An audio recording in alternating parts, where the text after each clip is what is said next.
Abra em Atos, capítulo 15, a partir do verso 36. Atos 15, 36. Alguns dias depois, disse Paulo a Barnabé: voltemos agora para visitar os irmãos por todas as cidades nas quais anunciamos a palavra do Senhor, para ver como passam. E Barnabé queria levar também a João, chamado Marcos. Mas Paulo não achava justo levar aquele que se afastara desde a Panfilha, não os acompanhando no trabalho. Houve entre eles tal desavença que vieram a separar-se. Então Barnabé, levando consigo a Marcos, navegou para Chipre, mas Paulo, tendo escolhido a Silas, partiu encomendado pelos irmãos a graça do Senhor. E passou pela Síria e Cilícia, confirmando as igrejas. Chegou também a Derbe e a Listra. Havia ali um discípulo chamado Timóteo, filho de uma judia crente, mas de pai grego. Dele davam bom testemunho os irmãos de Listra e Icônio. Quis Paulo que ele fosse em sua companhia e por isso circuncidou, por causa dos judeus daqueles lugares, pois todos sabiam que seu pai era grego. Ao passar pelas cidades, entregavam aos irmãos para que as observassem as decisões tomadas pelos apóstolos e presbíteros de Jerusalém. Assim as igrejas eram fortalecidas na fé e dia a dia aumentavam em número. E percorrendo a região frígio-gálata, tendo sido impedidos pelo Espírito Santo de pregar a palavra na Ásia, defrontando Mísia, tentavam ir para a Bitínia, mas o Espírito de Jesus não permitiu. E tendo contornado Mísia, desceram a Troade. À noite sobreveio a Paulo uma visão na qual um varão macedônio estava em pé e lhe rogava, dizendo: passa a Macedônia e ajuda-nos. Assim que teve a visão, imediatamente procuramos partir para aquele destino, concluindo que Deus nos havia chamado para lhes anunciar o Evangelho. Vamos orar? Senhor, mais uma vez queremos te agradecer pela bênção de poder estar na tua casa para te oferecer a nossa adoração, para cumprir aquilo que o Senhor nos tem determinado na sua santa palavra, de guardar o dia do Senhor de forma conveniente, procurando dedicar esse tempo para os nossos exercícios espirituais de forma mais consagrada. E queremos te agradecer pela bênção de ter a tua palavra e pela liberdade que temos de nos ajuntarmos para estudá-la e para procurar extrair dela lições para que a nossa fé seja fortalecida. Pedimos que nessa manhã o Senhor nos ajude, teu Espírito ilumine o nosso entendimento e nos conduza a toda a verdade, para que não apenas possamos lembrar daquilo que a tua palavra nos ensina, porque não poderíamos lembrar daquilo que não estudarmos, não aprendermos. Mas acima de tudo queremos pedir que o Senhor aplique a sua palavra aos nossos corações e abençoa-nos durante esse dia, tudo aquilo que fizermos, para que possamos aproveitar da melhor maneira possível o tempo que o Senhor nos dá. Dá-nos um coração diligente para que o Senhor seja glorificado através do nosso comportamento. Em nome de Jesus. Amém. Irmãos, no livro de Atos, a segunda viagem missionária, ela ocupa cerca de 3 capítulos. Do ponto de vista cronológico, ela acontece no ano 51. Um ano depois, passado o inverno, você tem o Concílio de Jerusalém acontecendo no ano 50. No ano seguinte, você tem a segunda viagem missionária. e ela vai durar menos do que a primeira, que durou 4 anos, ela vai durar apenas 2 anos. E a gente, olhando para a segunda viagem missionária de uma maneira geral, a gente aprende 2 coisas. Primeira, que não existe obra missionária sem esforço. É o que você tem aqui. E se você for comparar as 2 viagens, a primeira e a segunda, você vai ver que tem um contraste marcante que o próprio escritor de Atos procura enfatizar. Abra lá em capítulo 13, verso número 2. Quando na primeira viagem missionária, Lucas diz: e servindo eles ao Senhor e jejuando, disse o Espírito Santo. Na primeira ênfase parece ser mais na operação sobrenatural do Espírito Santo. E preste atenção como isso parece lógico. A primeira viagem missionária foi uma experiência inédita. Então não tinha nenhum homem que pudesse cantar a pedra. Só quem podia cantar a pedra era o Espírito Santo, que realmente fez com que aqueles homens lá de Antioquia pudessem realizar alguma coisa que até então não tinha acontecido na história. Mas olha na segunda como é bem diferente. Veja o capítulo 15, verso 36.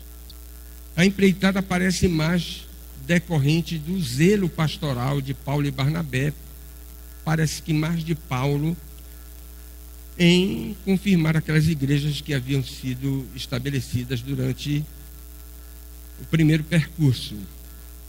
Preste atenção nisso, não há nenhuma contradição no registro de Lucas, porque na verdade aqui no livro de Atos, especialmente tratando dessas iniciativas missionárias, você tem aquela combinação difícil de você reconciliar como você gostaria, que é a doutrina da soberania de Deus e a doutrina da responsabilidade humana. Até hoje, nenhum homem na história conseguiu conciliar essas 2 verdades de forma satisfatória. Se você ainda está tentando, desista, porque você não vai conseguir. Que é um dos paradoxos que você tem nas escrituras irresolvíveis. Né? Então desista, seja humilde. Só não faça o seguinte: olha, eu vou escolher um lado e vou abandonar o outro. Não faça isso. Se você escolher um lado, você vai ser um crente saci. Vai pular só de uma perna. Você tem que ser um crente com 2 pernas. Você tem que andar com a soberania de Deus e você tem que andar com a responsabilidade humana. Soberania de Deus, responsabilidade humana. É assim que a gente faz teologia cristã de boa qualidade. E é isso que Lucas está dizendo aqui. Essas realidades, portanto, essas 2 realidades nunca nós iremos conseguir harmonizá-las como nós gostaríamos. Na segunda viagem missionária, parece que a ênfase mais é nessa responsabilidade, até porque você tem problemas que não aconteceram na primeira. Você tem aí a desavença entre Barnabé e Paulo, levando o próprio apóstolo dos gentios a escolher um outro nome, responsabilidade humana envolvida, e ele escolheu Silas, que era um profeta lá da igreja de Antioquia, para ser o seu parceiro nessa nova dupla. Você tem o recrutamento de Timóteo como um novo candidato ao ministério sagrado. E você tem também, vou logo adiantar aí, esse versículo de número 10 é importantíssimo do ponto de vista literário do livro de Atos, porque é aí nesse versículo 10 do capítulo 16 que Lucas diz: olha, eu estou aqui. A partir do versículo 10 você vai ver a narrativa de Atos sendo contada na segunda pessoa do plural. Nós, o Lucas diz assim: agora nós, ou seja, eu estou aqui, agora eu vou me colocar na história. O médico amado passa a integrar a equipe missionária de Paulo e Silas naquela segunda viagem missionária. Esforço, responsabilidade humana. Agora, é claro que você não pode dizer que essa segunda viagem missionária não foi carismática. Não teve a operação sobrenatural da terceira pessoa da Trindade. Veja aí, não vou nem adiantar, veja o verso número 6. Você já viu isso? Veja o verso 7. De todos os evangelistas, dos 4 evangelistas, e é por isso que ele escreveu Atos. Lucas é aquele que tem uma compreensão mais cristalina sobre a doutrina da pessoa e da obra do Espírito Santo. O Evangelho do Espírito Santo é o Evangelho de Lucas. Atos foi escrito por Lucas e Lucas tinha uma percepção muito clara, muito precisa sobre a ação da terceira pessoa da Trindade. A obra missionária depende da graça de Deus. Ainda que com seríssimas dificuldades iniciais, veja o verso 40, aí do capítulo 15. Eles partiram encomendados pela graça de Deus. E olha que coisa interessante, é nessa segunda viagem missionária que o evangelho da graça vai ser plantado em solo europeu. O evangelho vai agora vingar na Europa. Na primeira viagem missionária, Paulo e Barnabé não foram até lá, mas agora vai ser plantado lá na Europa. E o antecessor do Martin Lloyd-Jones na capela de Westminster, que foi o pastor Campbell Morgan, ele comentando esse texto, ele diz o seguinte: olha, certamente não estava na mente de Paulo, e ele está com razão, você vai ver por quê. Não estava na mente de Paulo pregar o evangelho na Europa, mas com absoluta certeza estava na mente de Deus, pois o Espírito Santo vai mandá-los para lá. Não é isso que você pode deduzir do verso 6 e do verso 7? Estavam querendo ir numa direção. E o Espírito Santo disse: vou barrar vocês, porque não quero que vocês sigam nesta direção, vocês vão aqui nessa outra direção. E sabe onde eles vão dar? Vão dar na Europa. E vão pregar o evangelho na Europa. E isso é importantíssimo do ponto de vista estratégico, porque é da Europa que o evangelho vai se espalhar pelo mundo. É bem verdade que isso só vai acontecer por ocasião da exclusão do movimento missionário do mundo a partir de William Carey, no século XVIII. Mas o evangelho vai da Europa para todos os continentes da face da terra, vai para a América do Norte, e da América do Norte vem para o Brasil. Muito importante isso. É a graça de Deus que vai ampliar os horizontes da missão cristã. Irmãos, se nós formos seguir o nosso programa de expansão do evangelho, vai ser um negócio muito tacanho, muito mesquinho, talvez muito pequeno. Mas olha o que vai acontecer. Os missionários vão estabelecer novas igrejas em pontos estratégicos de algumas províncias importantíssimas do Império Romano. Quando nós pensarmos em projeto missionário, nós precisamos pensar em projetos estratégicos. É isso que a Bíblia nos ensina. E olha, na segunda viagem missionária, eles vão para 3 capitais. Tessalônica, capital da província romana da Macedônia. Eles vão para Corinto, capital da província romana da Acaia. Na segunda viagem missionária, eles vão para Éfeso. Não tinham ido lá ainda. E Éfeso é nada menos do que a capital da província romana da Ásia, onde você tem aquelas 7 igrejas do Apocalipse. É em Éfeso que João vai exercer o seu notável pastorado até o final dos seus dias, quando ele vai ser exilado na ilha de Patmos. Não vai morrer, depois vai voltar. Irmãos, e olha que coisa interessante. Tessalônica, prestou atenção? Corinto, Éfeso. Para cada uma dessas sedes, o apóstolo Paulo vai escrever 2 ou uma epístola, no caso de Éfeso, epístolas inspiradas, 5 documentos que você tem no Novo Testamento, de valor incalculável para a igreja de todos os tempos. Vocês já imaginaram se ele não tivesse ido para essas capitais? Nós não teríamos as 2 epístolas aos Coríntios, nós não teríamos as 2 epístolas aos Tessalonicenses, nós não teríamos a epístola aos Efésios. Estratégia. Que coisa maravilhosa. Um pequeno esboço, simples, mas organizado. Lucas é um historiador competente. Olha aí o esboço da segunda viagem, conforme você tem no livro de Atos.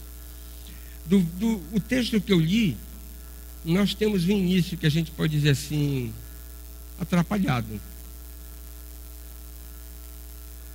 Atrapalhado pelos homens, mas bora colocar atrapalhado aí entre aspas, porque quando Deus atrapalha as coisas é porque Ele endireita o que está errado, né?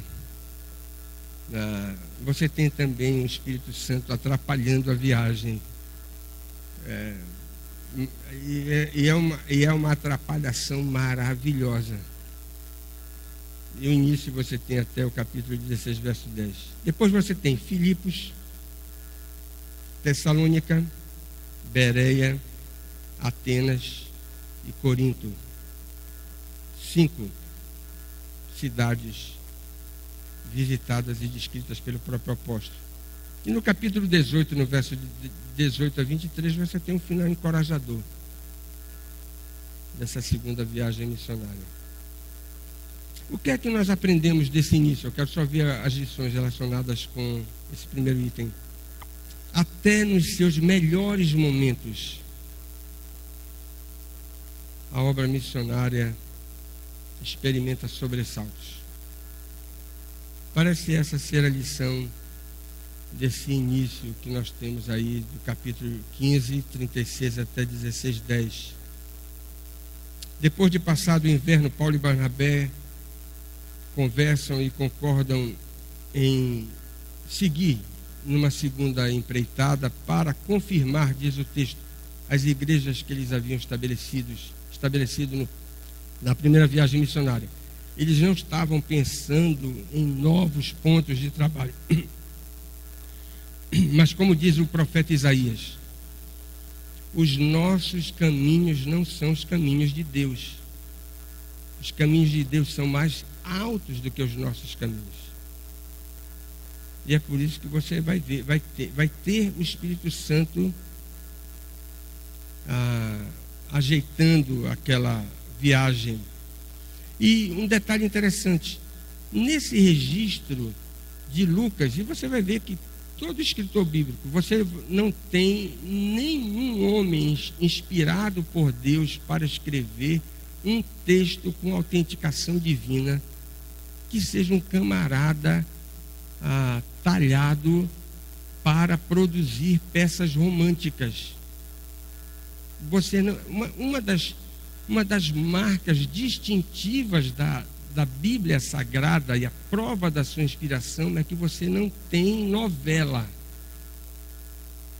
E Lucas não vai escrever um texto romântico sobre a segunda viagem missionária. Ele vai contar as coisas como elas são. Mas será que ele vai ter que falar dos pecados de Paulo, de Barnabé e de tantas outras coisas que aconteceram? Vai contar. Porque isso vai servir de instrução para a própria igreja de todos os tempos. Algumas dificuldades vão marcar o andamento daquela obra missionária. medidas emergenciais vão ter que ser adotadas, porque a viagem não vai transcorrer tranquilamente. E uma mudança inesperada de rumo. Mudança, eu repito aqui, imposta pelo próprio Deus. E essa mudança de rumo vai ter que ser acatada. Porque quem está, em última análise, comandando aquele empreendimento missionário não é Paulo e Silas. Quem é o senhor da obra missionária é Deus, que conduz aqueles que são seus instrumentos através das operações do Espírito Santo. Então eles tinham que respeitar, tinham que acatar aquelas operações do Espírito Santo. Primeira coisa que a gente aprende, irmãos, primeiro sobressalto: os dois principais líderes se separam. Olha aí no verso de número 39 do capítulo 15 e o verso 30. 29 e 30 do capítulo 15. Irmãos, sem sombra de dúvidas, a desavença entre Paulo e Barnabé é um dos episódios mais lamentáveis da história bíblica. Eu espero que você concorde com isso. E aí vem uma advertência para nós. Nunca esqueça disso. No seminário, quando a gente começava a divinizar os nossos autores, né, preferidos, talvez você tenha um autor preferido. Goste muito de Calvino, Jonathan Edwards, Charles Spurgeon, J.C. Ryle, Martin Lloyd Jones e tantos outros que merecidamente estão na galeria dos melhores nomes que você tem na história do protestantismo. Mas preste atenção, nunca esqueça que você não pode divinizar os seus heróis preferidos. Por uma simples razão, nos dizia o velho pastor idoso, já experiente, ele: ó, parem com isso, os maiores santos têm os pés de barro. Dizia o Lloyd Moon, não era o Lloyd Jones, mas era o Lloyd Moon, que foi um maior de todos os reitores do nosso seminário aqui no Castanheira. Cuidado, não façam isso, porque os maiores santos têm os pés de barro. Verdade. E a gente precisa aprender isso. Mas antes de tentar entender o caso, preste atenção numa coisa. E aqui tem lição também para nós. Paulo e Barnabé, você pode dizer, mas olha, eles brigaram porque eles não tinham resolvido ainda aquela questão que aparece lá no início da carta aos Gálatas. Não, eles já tinham resolvido.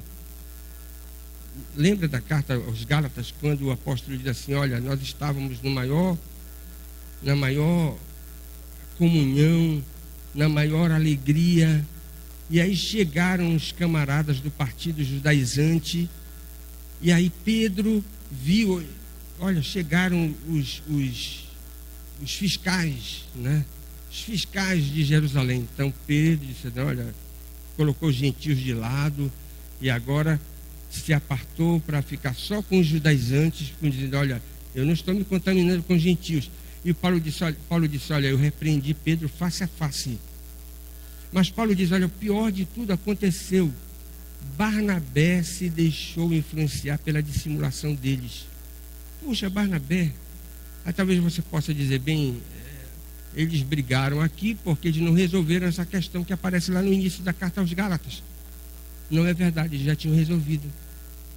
E a prova disso é o que você tem no capítulo 15 de Atos. O concílio de Jerusalém. Veja a palavra de Barnabé lá, eu já mencionei isso. Então aquela questão de Gálatas já estava plenamente resolvida. Mas eles voltaram a se desentender. Isso por causa de um jovem que Barnabé resolveu dar uma segunda chance, que foi João Marcos. aos olhos de quem Barnabé era um camarada extremamente pastoral. E ele via nesse jovem João Marcos traços da vocação divina e que ele queria que João Marcos pudesse ter uma nova chance naquela segunda viagem para que ele pudesse ser treinado para o ministério.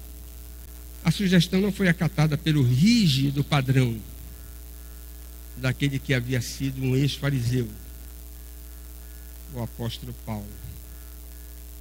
Ele não achava justo levar aquele jovem de desertor. Talvez a gente possa até ouvir o camarada dizer, mas ele é um desertor que voltou de Perge para casa. E Barnabé achou que Paulo estava errado. Vamos levar o rapaz. Não sei qual é a sua opinião, e é difícil decidir essa questão. Mas parece que a atitude radical de Paulo não foi correta. Eu prefiro essa interpretação. Você tem todo o direito de preferir outra. Algo muito errado ocorreu nessa situação que levou um camarada tão amável como era Barnabé, um homem reconhecido como alguém com um espírito que produzia nas pessoas profunda consolação. Barnabé era um sujeito extraordinário, conforme a descrição que você tem no livro de Atos. E eles trocaram palavras duras entre si. Veja aí o verso de número 39. Não foi uma coisa, não foi uma rusga leve. A palavra aí é carregada de um tom que nós não podemos amenizar. É desavença, né? Coisas difíceis foram ditas, talvez um para o outro. Aí, esse é o sentido original desse termo que aparece aí. Algo muito errado, portanto, ocorreu naquela situação e nós não podemos deixar de reconhecer, preste atenção nisso, foi um episódio lamentável que deve ter causado muito sofrimento tanto para Barnabé quanto para Paulo, porque eles eram pessoas íntimas e queridas, de que o autor de Atos, que é Lucas, parece até confundir. Você pode observar na narrativa, parece que esses dois nomes estão fundidos numa liga aparentemente inseparável. Ora ele fala Paulo e Barnabé, ora ele fala Barnabé e Paulo. Lucas parece trocar os dois nomes, fundindo-os, como se aquela dupla fosse inseparável. Tal episódio mostra que ninguém, preste atenção nisso, está isento de experimentar desavenças. Ninguém. Mas a ocorrência não deve ser usada por ninguém para justificar os seus surtos pecaminosos. Escreveu isso bem? Porque muita gente diz assim, Davi pecou, Paulo pecou. Aí você pega os santos pecadores da Bíblia e da história da igreja e diz assim, então eu posso pecar. Errado. Ninguém pode pegar aqui a desavença que aconteceu entre Paulo e Barnabé para justificar os seus surtos pecaminosos. Você tem que submeter a sua natureza ao controle do Espírito Santo. E quando isso falhar, a culpa não poderá ser colocada em Deus. A culpa vai ser colocada em você. Então ninguém pode usar esse episódio para justificar o seu mau comportamento. Mas, irmãos, posteriormente, os antigos diziam, e é verdade, nada melhor do que o tempo. Não é verdade? E olha, com o passar do tempo, João Marcos vai servir o apóstolo Pedro. 1 de Pedro, capítulo 5, verso 13, você tem isso. Não apenas Pedro, no apagar das luzes, o apóstolo Paulo vai requisitar João Marcos, não apenas reconhecendo a sua vocação ministerial, mas revelando para nós a sua extraordinária capacidade de, quem sabe, reconhecer o próprio erro e dar honras a quem merece. Você vai ver lá em 2 Timóteo capítulo 4, verso 11, o apóstolo Paulo dizendo que Marcos lhe é útil naquele momento difícil do seu ministério.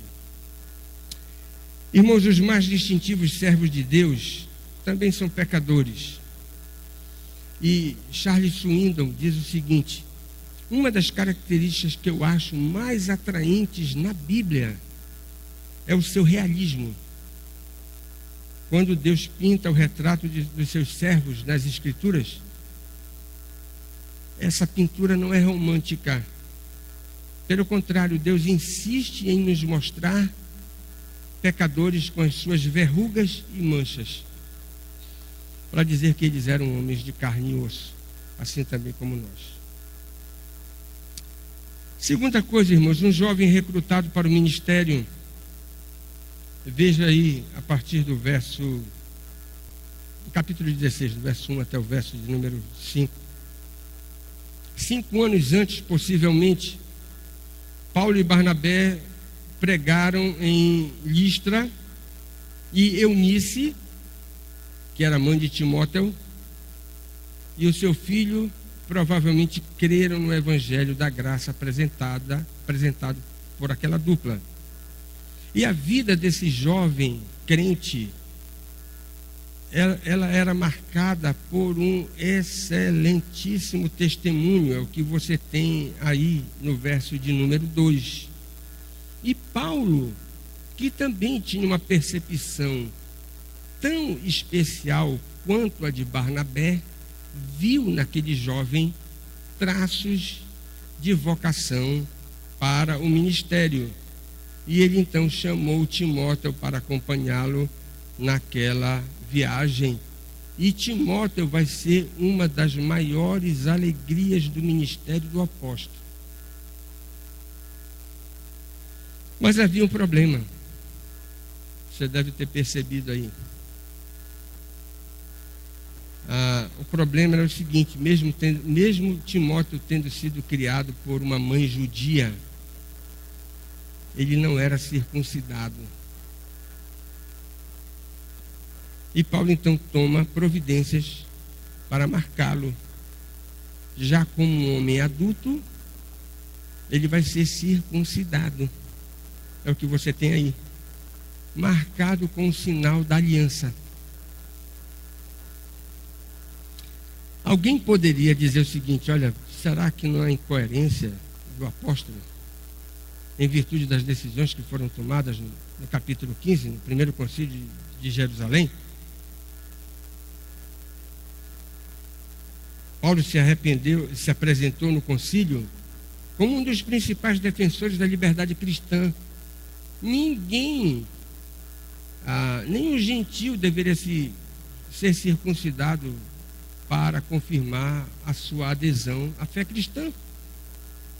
Foi o que decidiu o concílio lá. Mas preste atenção, não há qualquer incoerência da parte do apóstolo.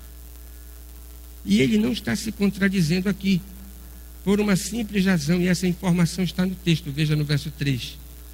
O rito tinha sido deixado de ser administrado naquele jovem crente, que se tornou crente depois, mas era filho de uma mãe judia. E Lucas faz questão de dizer Ele não foi circuncidado porque o pai dele não era judeu. O pai dele era grego. E, portanto, como o chefe da casa, não permitiu que os membros da sua família pudessem ser marcados com o próprio sinal da aliança, porque ele não tinha nenhum compromisso com a aliança. O pai de Timóteo. Agora, a situação parece ser diferente. Parece que Timóteo é um órfão. Está apenas com a sua mãe crente. E a fim de evitar escândalo aos judeus, entre os quais Timóteo iria trabalhar, Paulo então circuncida aquele rapaz, para que ele ficasse livre de qualquer tipo de acusação. Quem imagina, preste atenção nisso, quem imagina Paulo como um radical extremista, fica decepcionado aqui. Com o seu gesto extraordinário de tolerância cristã, uma marca distintiva da verdadeira piedade.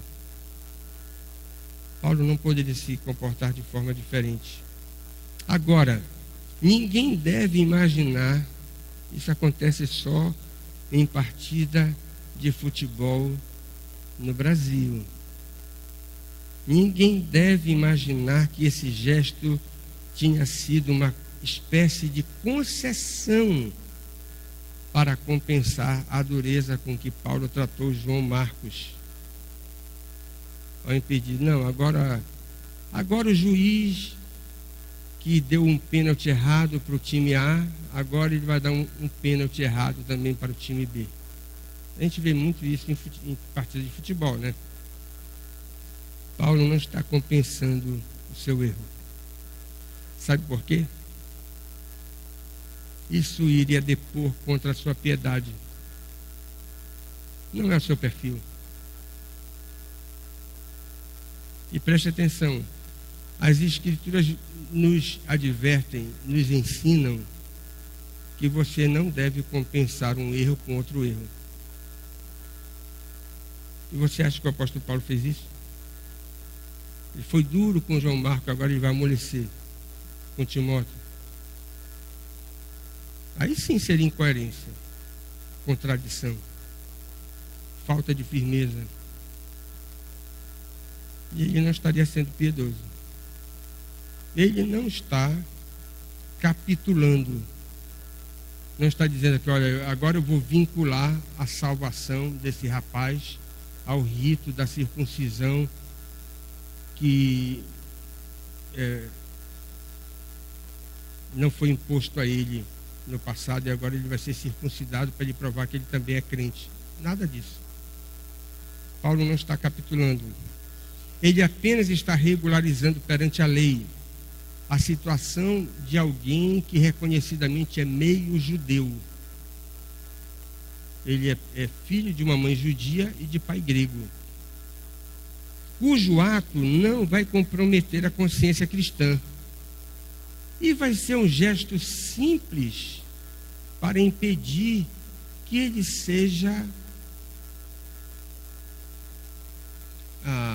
para que ele receba oposição ao levar consigo um jovem que tem uma ascendência judia através da sua mãe e que não era circuncidado. Para evitar escândalo entre os judeus, circuncida o rapaz, sem nenhum problema. Irmãos, a grande lição aqui é sobre prudência. E olha que coisa interessante. Nós devemos satisfazer exigências não essenciais. É uma atitude de sabedoria que Paulo adota aqui ao circuncidar João Marcos. Ao circuncidar Timóteo, perdão. Medidas, exigências não essenciais sendo satisfeitas para que você não se complique, né? Não atraia sobre você mesmo críticas ou uma oposição que você poderia facilmente se desvencilhar, obedecendo alguma coisa que não é rigorosamente essencial. Isso faz parte da sabedoria, né? Muitas vezes nós precisamos recuar, muitas vezes nós precisamos nos ajustar para não fazermos uma confusão em cima de coisas não essenciais. Prudência é o nome disso, a Bíblia chama e nos ensina a adotar esse tipo de conduta. Terceiro, veja aí no verso de número 5, a igreja cresce, mas cresce, sabe por quê? Ela está sintonizada com a vontade de Deus. O trabalho daquela nova dupla, Paulo e Silas, ia sendo realizado através do compartilhar das decisões tomadas pelo Concílio de Jerusalém. Veja o verso 4. E quando aquela nova dupla, Paulo e Silas, começa a compartilhar o evangelho da graça, exclusivamente da graça, que não impõe sobre os gentios exigências desnecessárias, a igreja, as demais igrejas espalhadas pela região, elas vão se submetendo à autoridade daquela decisão que foi tomada de forma conciliar. Irmãos, aqui nós temos um traço maravilhoso de que uma estrutura conciliar de poder tem fundamento bíblico. Nós não podemos ser juízes de nós mesmos.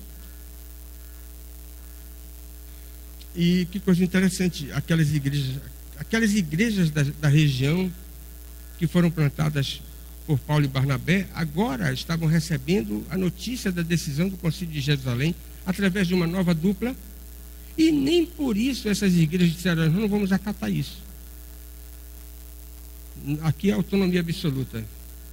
Não, o texto diz que todas as igrejas acataram aquela decisão que foi tomada em Jerusalém, reconhecendo a autoridade do concílio e reconhecendo a autoridade daqueles que estavam sendo agora os novos missionários enviados pela igreja que plantou aqueles trabalhos.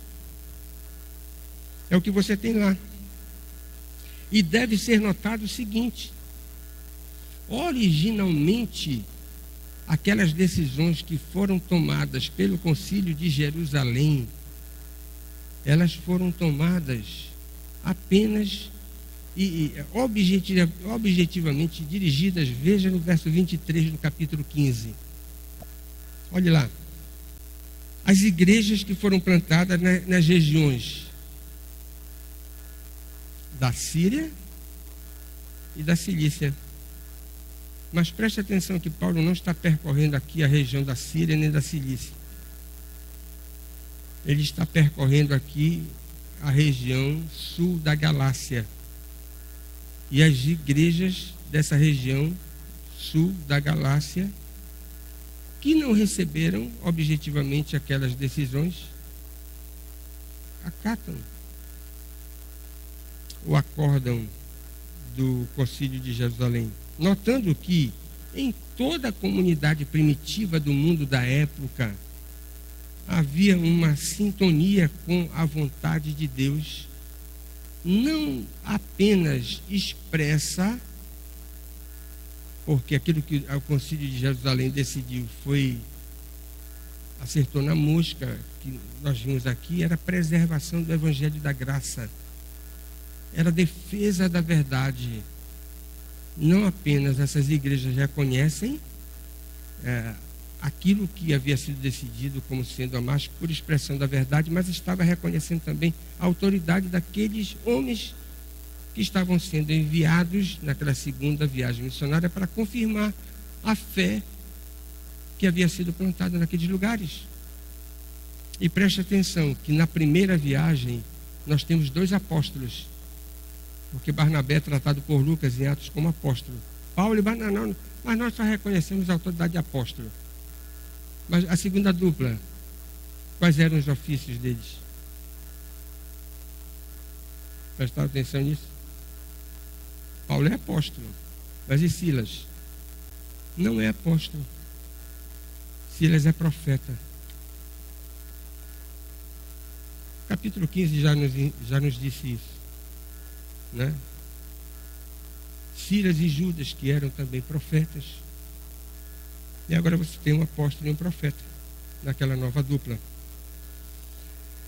A decisão do Concílio de Jerusalém, que foi incorporada na carta, era tão sábia e tinha sido decidida em tons tão saudáveis para a igreja, que onde eles chegavam e entregavam aquelas boas novas, porque eu não vou repetir isso aqui, né? Mas olha, eram boas novas, era o evangelho da salvação, exclusivamente pela graça. As igrejas não apenas ficavam animadas, mas eram fortalecidas, se tornavam estáveis e cresciam. É o que você tem. E é diante desse, olha, preste atenção, Lucas não está escrevendo aqui de Araque, aquilo que vem na sua cabeça. Ele não apenas é um historiador competente, mas ele está escrevendo o livro de Atos reconhecidamente inspirado pelo Espírito Santo. E aqui no verso de número 5, você tem o quinto sumário de crescimento da igreja, que ele é o quarto sumário de crescimento que ele nos oferece no livro de Atos, dos 5 que aparecem. Faça um traço. Você não sabe quais são esses sumários? Escreva na sua Bíblia lá, marque lá. Primeiro sumário de crescimento, capítulo 6, verso 7. Lucas diz, olha, a igreja está crescendo. Veja no capítulo 9, verso 31. Veja capítulo 12, verso 24. Esse capítulo 16, verso 5 é o quarto. E no capítulo 19, verso 20, quinto. Marcou? 5 vezes em Atos, Lucas diz, a igreja cresce, a igreja cresce, a igreja está crescendo. Então, convém notar, irmãos, os dois componentes. Veja no verso 5. As igrejas eram fortalecidas na fé. Deixa eu fazer uma pergunta para você. Como é que você quer que a igreja seja fortalecida na fé se você não edifica a igreja com a verdade? Não dá. Você só vai fortalecer na fé o povo de Deus se você apresentar a verdade. E olha que coisa interessante. Se o Concílio de Jerusalém capitulasse, o evangelho seria corrompido, contaminado. E preste atenção, evangelho contaminado não edifica na fé o povo de Deus. Então você tem aqui um unguento maravilhoso, da melhor qualidade. Se você deixar a mosca cair no unguento, diz o autor de Eclesiastes, já era. Estragou o unguento. Não vai servir mais como perfume. E preste atenção que esse filme nós já vimos na história inúmeras vezes. Inúmeras vezes. Então, se você tem o evangelho sendo apresentado com a sua pureza, a igreja reformada sempre se reformando. A nossa responsabilidade esse é um dos imperativos dos 4 que você tem de quando Paulo escreve a sua segunda carta ao jovem Timóteo. Cuidado para que você não permita que o evangelho seja corrompido, contaminado, adulterado. Porque se isso acontecer, a mensagem que você vai entregar não vai mais edificar a igreja. Eles eram fortalecidos na fé porque eles entregaram o evangelho da mais alta qualidade, um evangelho que não impunha aos gentios circuncisão e nem a guarda da lei. Foi um evangelho que escapou de ser corrompido e contaminado. Por isso que a igreja era fortalecida na fé. Não se fortalece a igreja com o evangelho corrompido. Isso que a gente tem por aí é enganação. Não acredito nisso. Espero que você não acredite também. Não é? Veja a segunda parte do versículo. Dia a dia aumentava em número. Aqui nós temos a indicação de Lucas que a igreja natural e gradativamente, como comunidade cristã, atraía pessoas. E é interessante como esse é um fenômeno que você vai observar em muitos momentos da história da igreja, e talvez até na sua história você já tenha tido esse tipo de experiência, né? A igreja funciona como uma espécie de imã, atraindo aqueles que estão perdidos para ouvirem o verdadeiro evangelho que tem sido proclamado na comunidade cristã. Lucas está acentuando que o evangelho da livre graça de Deus tem um extraordinário poder de atração natural. Ninguém precisa inventar nada.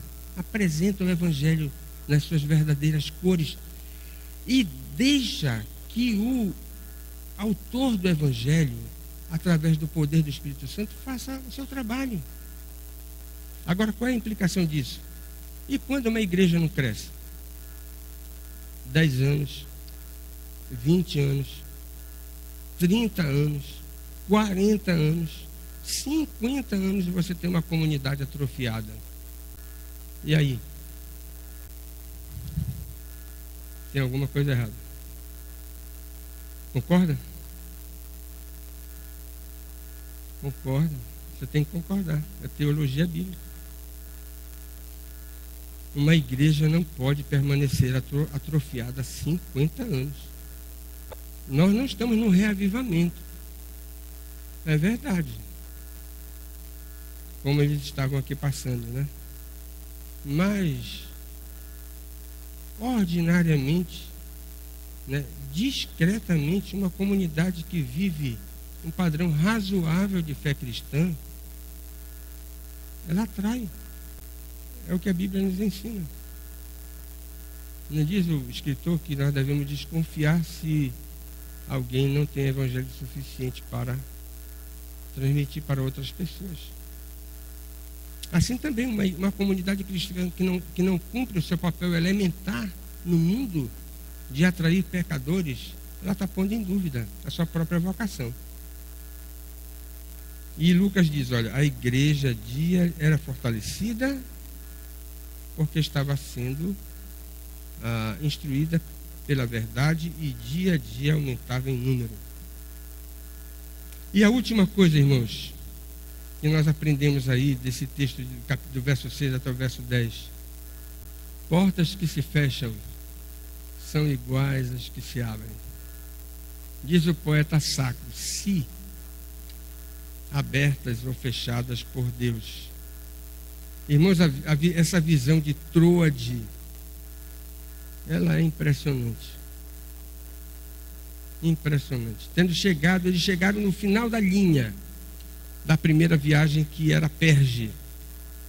E os missionários imaginaram invadir a importante província romana da Ásia e proclamar lá o evangelho da salvação. E por mais estranho que possa parecer, as portas foram fechadas. Lucas diz isso numa linguagem altamente carismática. E isso é deliberado. Eles foram impedidos pelo Espírito Santo de pregar. Não foi por uma enfermidade, não foi por problemas políticos, não foi por falta de dinheiro ou qualquer outra coisa que você possa imaginar, de pregar a palavra na Ásia. E alguns pontos a gente precisa tocar. Primeiro, qual é a razão? Qual foi a razão? E a resposta é: ninguém sabe. O que nós temos são só conjecturas. E as principais conjecturas são as seguintes: será que eles não estavam possuídos de uma autoconfiança que não agradava a Deus? Eles eram pecadores. Segunda conjectura, a seara naquela região da província romana da Ásia ainda não estava madura. Então a gente só manda ceifeiros quando a seara está madura. E quem manda ceifeiros é Deus. Uma possibilidade. Ou eles foram impedidos de pregar lá na província da Ásia, porque Deus não queria dar a eles esse troféu, esse privilégio, essa grande oportunidade. E Deus ajudou e disse: olha, eu vou dar para outra pessoa. A seara vai ser colhida, né? Eu vou mandar outro ceifeiro para lá. E a história diz que Deus mandou mesmo. E sabe quem foi? Foi o apóstolo Pedro. Você pode ver lá na 1 de Pedro, capítulo 1, verso 1. Escolha qual é a explicação que mais lhe agrada, ou então adote outra. Mas os melhores comentaristas dizem: olha, não se pode. Lucas não diz ao certo qual foi a razão do impedimento do Espírito Santo. Segunda coisa, é possível imaginar como isso se deu. Talvez tenha dado uma forte convicção interna nos dois missionários, ou talvez aquele companheiro de Paulo, que era também profeta, profundamente afinado com o Espírito Santo naquele ofício carismático, foi usado para que o caminho pudesse ser barrado. Capítulo 15, verso 32, você tem essa indicação aí de que Silas era profeta. Mas a terceira coisa que deve ser observada é a seguinte, é pacífica. Essa era a vontade de Deus. Nós não sabemos o porquê, nós temos uma certa convicção de como isso aconteceu, mas a razão era que a vontade de Deus é que não fossem para lá.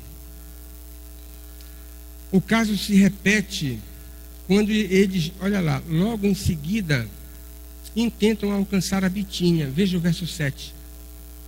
A questão não aconteceu só na Ásia. E quando eles foram impedidos de pregar a palavra na Ásia, eles disseram o seguinte: olha, então nós vamos para a Bitínia. E novamente eles são impedidos. Aqueles missionários devem ter ficado perplexos. Mas eles seguiram em direção ao oeste, até chegar a Troade, uma cidade portuária às margens do mar Egeu. E foi neste lugar, veja o verso de número 9, que Paulo teve uma visão. Apareceu um varão macedônico e disse o seguinte: olha, o lugar é aqui. Passa a Macedônia e ajuda-nos. Eu só me lembro da experiência de um amigo nosso de mocidade, muito íntimo do presbítero Paulo Maia, nosso irmão Deusdete. Quando ele mudou para uma certa cidade, ele foi numa grande igreja da cidade. Mas ele olhou naquela grande igreja e, por alguma razão, ele disse: olha, não é aqui. Ele até disse o nome, cunhou uma expressão para essa. Ele foi numa outra grande igreja, que era radicalmente diferente dessa, todas presbiterianas. E ele chegou lá, viu e disse: não, nosso lugar não é aqui. Por alguma razão ele até cunhou uma característica daquela igreja. Aí perguntou para o diácono: não tem outra igreja aqui? Aí o diácono disse, tem, fica lá perto do aeroporto. Aí ele chegou lá numa igreja pequenina. Ele era aviador, né, da Força Aérea. E vendo a igreja pequenininha, pouca gente. Aí ele cochichou para a esposa dele e disse, Luciana, nosso lugar é aqui.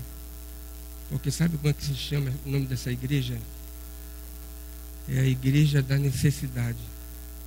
Eu acho que a ilustração cabe bem. O varão macedônio que disse assim, olha, venham para a região da necessidade, para que vocês preguem o Evangelho ali naquele lugar. Irmãos, qual é a identidade desse personagem? Pouco importa. Digno de nota é o fato deles agora estarem sendo fortemente requisitados para pregar o Evangelho num lugar onde eles tiveram a intenção de ir para 2 outros. E não era essa a vontade de Deus. A grande lição do texto parece óbvia. É o Senhor quem fecha portas. E quando Ele o faz, logo em seguida, Ele abre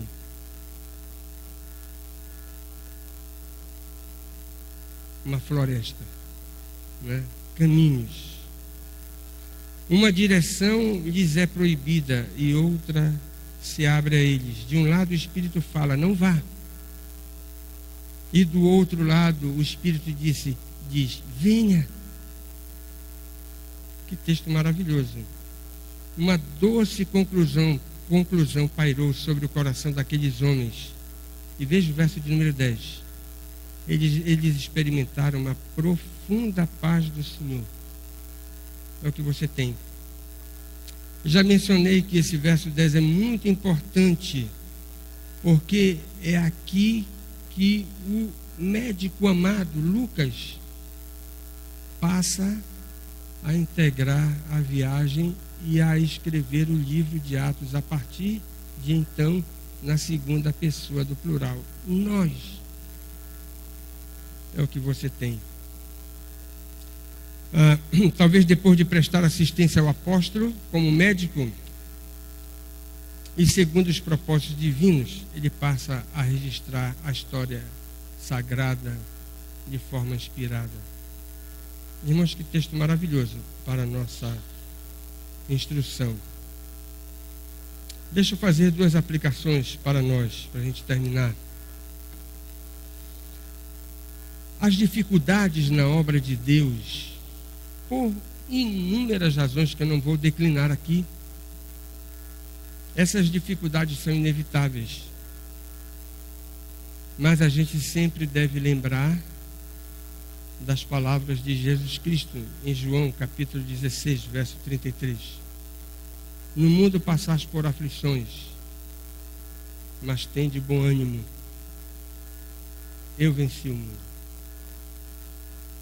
E essa é a promessa que se aplica aqui nesse texto do livro de Atos. E a segunda aplicação, que também eu vou fazer de forma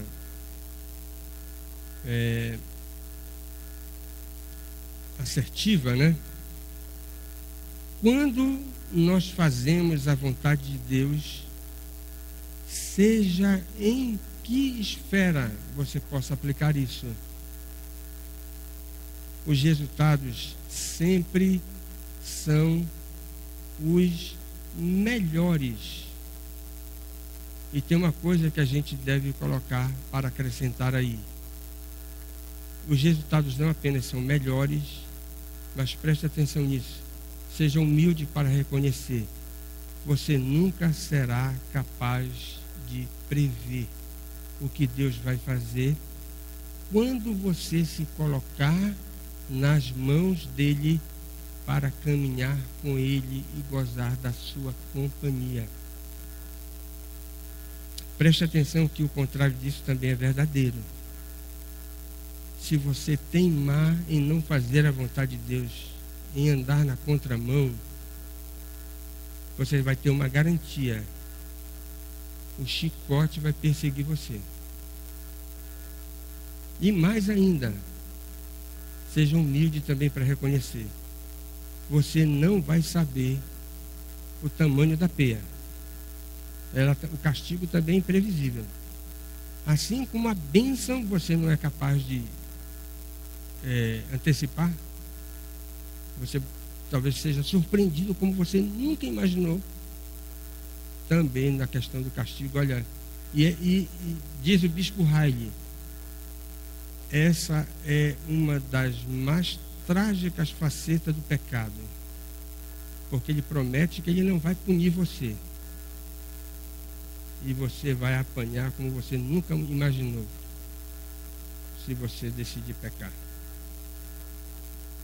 Que coisa maravilhosa nós temos aqui, o Evangelho invadindo a Europa, e porque o Espírito Santo encaminhou aqueles nobres missionários que se colocaram nas mãos de Deus.